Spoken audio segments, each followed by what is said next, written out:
Noheri nziza kuri mwese bana b'Imana. Uyu munsi wo kuwa gatandatu tariki 26 Ukuboza 2020 turahimbaza mutagatifu Stefano ho w'Imana. Dore amasomo tugiye kuzirikanaho. Isomo rya mbere ryo mu gitabo cy'ibyakozwe n'intumwa, umutwe wa gatandatu umurongo wa 8 kugeza kwa 10 n'umutwe wa 7 umurongo wa 54 kugeza kwa 60. Stefano uko Imana yakamusendereje mu butoneshwe n'ububasha yakoraga ibitangaza n'ibimenyetso bikomeye muri rubanda. Ariko abantu bo mu isengero ryitwa iry'ababohowe hamwe n'abanyasireni n'abanyaregizandiriya n'abantu bo muri Silisiya nabo muri Aziya batangira kujya impaka na Stefano.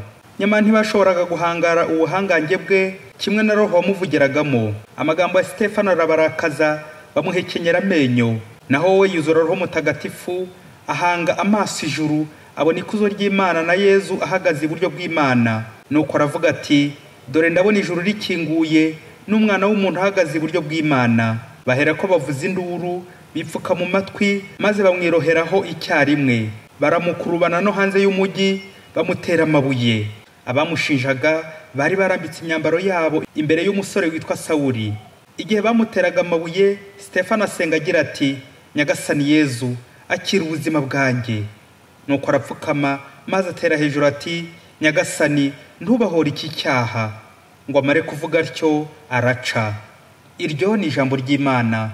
Zaburi ni ya 31. Nyagasani, shyize ubugingo bwanjye mu maboko yawe.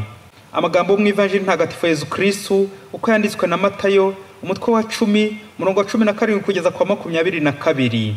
Muri icyo gihe abwira abigishwa be ati, muritondera abantu kuko bazabagabiza inkiko zabo kandi bakabakubitira mu masengero yabo. Bazabajyana imbere y'abatware n'abami ari nge muzira kugira ngo mumbere abagabo mu maso yabo n'imbere y'abanyamahanga. Igihe rero bazabagabiza inkiko, ntimuzakurwa umutima n'ibyo muzavuga n'uburyo muzabivuga. Icyo muzavuga muzakibona icyo gihe, kuko atari mwe muzavuga ahubwo ni roho wa so uzabavugiramo.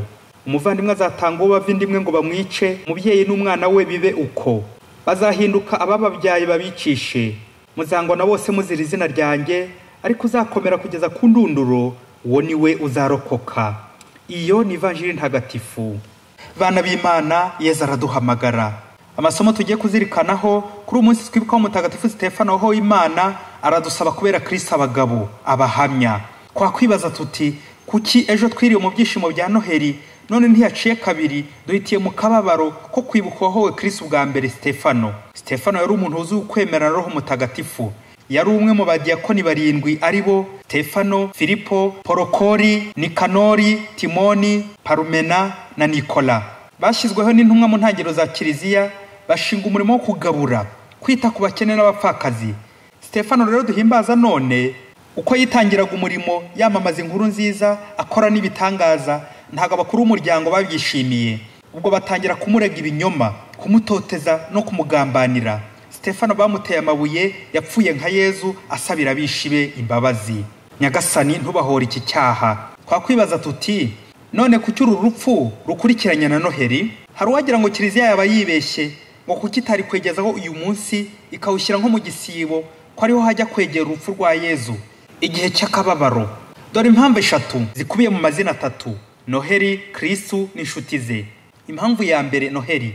Urupfu rwa Stefano rufite igisobanuro cya Noheri.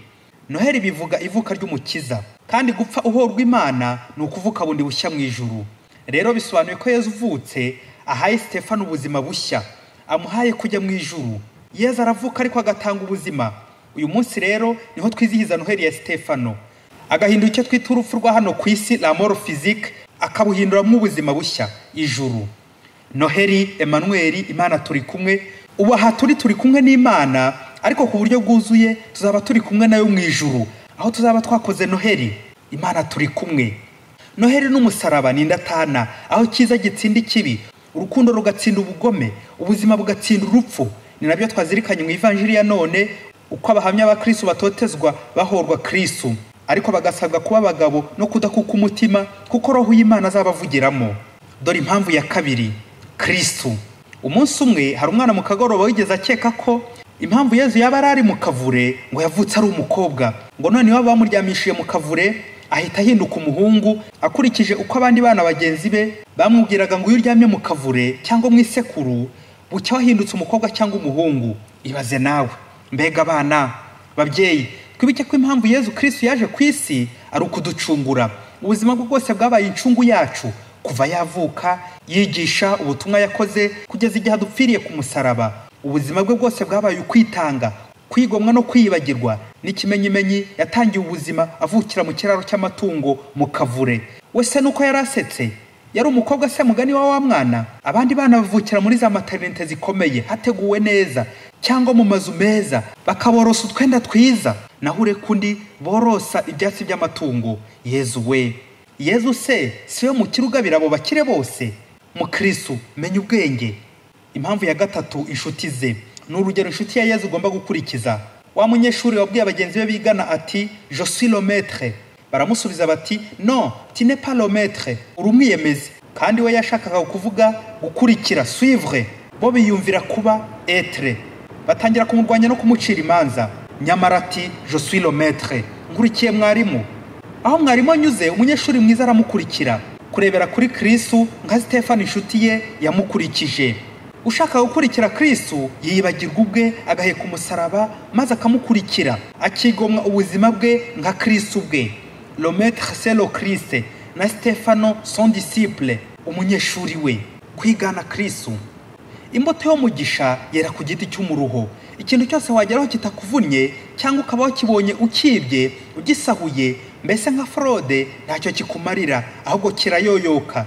Ntukambura abandi ngo wishime ngo wakize byarangiye. Icyo gihe wawubereye Kristo imbwa, kandi burya imbwa ntiyumva umuruho. Umugabo niwe uhura n'ibibazo, bagabo barabona. Bikira Mariya kibaho ati ntawe uzajya mu ijuru atababaye, adapfuye. Muvandimwe, ntukamere nk'wa mwana wifuza kuzajya mu ijuru, watangira kumubwira ko bisaba kubanza gupfa, agahunga urupfa akubwira ati kuri iyo ngingo zakumva ejo. Nuko akiha kurira igiti kirekire ngo arebe ko kitahita kikora ku ijuru vuba vuba, atiriwe abanza gupfa. None so mwana ahubutse, nguko uko tunyura mu rupfu tujya mu ijuru.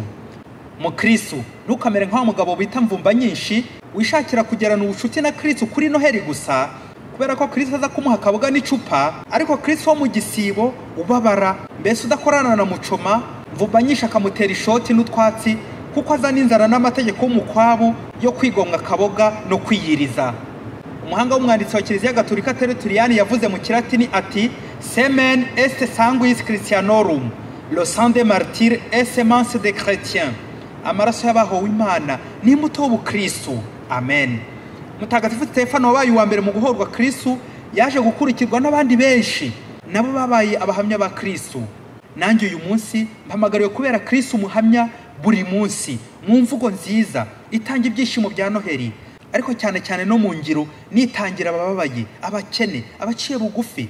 Gifatanya na Yezu wowe wemeye guhara ikuzo ry'ubumana, akatwegera abanyantege nke.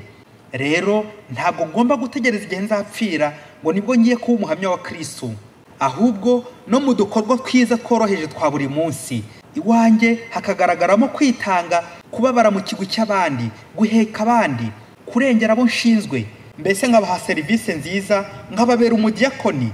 Diakoni ni ijambo ry'ikigereki ho diakonos, lo diacre, lo serviteur, umugaragu w'abandi, umugaragu nka Stefano. Buri munsi être serviteur du Seigneur dans son service. Kuba umuyobozi, umushefu, ntabwo ari ukudamara no kwicara mu ntebe y'ifuteyi, ahubwo no kuba umugaragu w'abo nshinzwe, nigana Stefano na Kristo umugaragu w'abantu. Kuba umudiyakoni buri munsi. Stefano mutagatifu udusabire. Noheli nziza.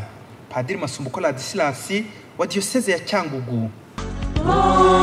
Numwe yese mutuye isi nimugire Noheli.